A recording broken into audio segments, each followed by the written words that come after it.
Good morning. तो आज की क्लास में हम पढ़ने वाले हैं goodwill, methods of valuation of goodwill and factors affecting goodwill. तो स्टार्ट करते हैं हम अर्थ से।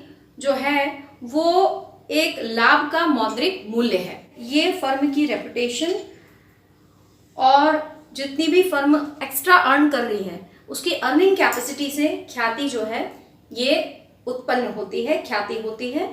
ख्याति एक इंटेंजिबल एसेट है, अमूर्त संपत्ति है, ना हम इसे देख सकते हैं ना हम इसे छू सकते हैं। ख्याति अगर अच्छी है किसी भी फर्म की तो उस फर्म का जो प्रॉफिट है वो नॉर्मल प्रॉफिट की अपेक्षा क्या होता है, अधिक होता है। तो ये थे ख्याति का अर्थ। इसके बाद हम ये बताते हैं कि ख्याति के मूल्य को प्रभावित करने वाले घटक कौन कौन से होते हैं, यानी कि जो फैक्टर्स ख्याति को प्रभावित करते हैं वो कौन से होते हैं। तो इन फैक्टर्स के बारे में जानेंगे। तो यहाँ पे कुछ ऐसे कारक है, यहाँ पे कुछ ऐसे फैक्टर्स हैं जो कि गुडविल को अफेक्ट करते हैं, गुडविल को, ख्याति को प्रभावित करते हैं।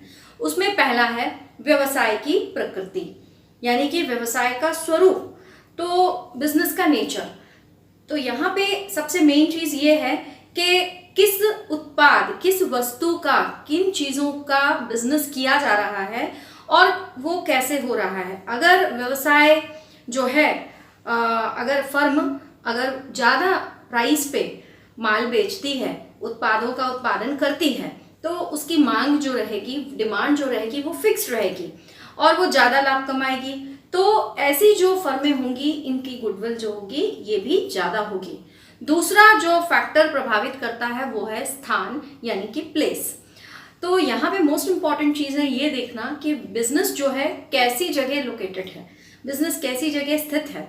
अगर वो किसी केंद्र स्थान पर है, केंद्रीय स्थान पर है जहाँ पे ग्राहक बहुत आते जाते हैं, कस्टमर्स की भीड़ लगी रहती है, तो वहाँ पे ख्याति जो है वो बढ़ने लगती है। तीसरा यहाँ पे प्रबंध निपुणता, यानी कि मैनेजरल एफिशिएंसी। अगर एक फर्म अच्छा उत्पादन कर रही है, उसका कॉस्ट भी जो उत्पादन जो लागत है वो भी अगर उसका कम हो रहा है, तो इसके कारण क्या होता है कि वो लाभ ज़्यादा कमाती है, प्रॉफिट ज़्यादा अर्न करती है और उसके ख्याति में वृद्धि होती है। यहाँ पे फोर्थ पॉइंट है बाजार की स्थिति, यानी कि बाजार किस जगह पे, मार्केट की पोजीशन क्या है। तो नॉर्मली क्या होता है कि बाजार की स्थिति आपने पढ़ा होगा इकोनॉमिक्स में, बाजार जो है एकाधिकार बाजार होता है, स्थानीय बाजार होता है, ये सारे जो बाजार हैं, मोनोपोली, ये सारी चीजें। तो अगर एकाधिकार की स्थिति है, मोनोपोली की स्थिति है, तो सीमित प्रतियोगिता होती है, वहां पे लिमिटेड प्रतियोगिता होती है। दूसरी जो है फर्म बहुत सारी नहीं रहती हैं और वो जो फर्म वहां पे है वो नेचुरल है, सीधी सी बात है, वो ज्यादा ही लाभ कमाएगी और इससे उसकी गुडविल भी क्या होती है, इंक्रीज होती है। इसके बाद है विशेष लाभ। अगर कोई ऐसी फर्म है जिसको एक्सपोर्ट करने का लाइसेंस मिला हुआ है ना, और अगर वहाँ पे उनकी जो इलेक्ट्रिसिटी के चार्जेस हैं, बिजली की दरें जो हैं, अगर वहाँ पे कम है और लगातार वहाँ पे किसी भी प्रकार से कोई भी परेशानी नहीं है, सप्लाई निरंतर हो रही है और उसका आश्वासन भी उन्हें मिल रहा है कि निरंतर सप्लाई होगी, नॉर्मली लॉन्ग टर्म में उनको जो वस्तुएं हैं उनकी सप्लाई भी अगर उनको हो रही है, अच्छे लोग हैं वहाँ पे, कॉपरेट करके लोग काम कर रहे हैं, उनके पास पेटेंट है, ट्रेडमार्क्स हैं, ये सारे अगर उनको लाभ प्राप्त हैं, ये सारे विशेष लाभ अगर उन्हें प्राप्त हैं, तो ख्याति का मूल्य ऊंचा होने की पूरी संभावना है।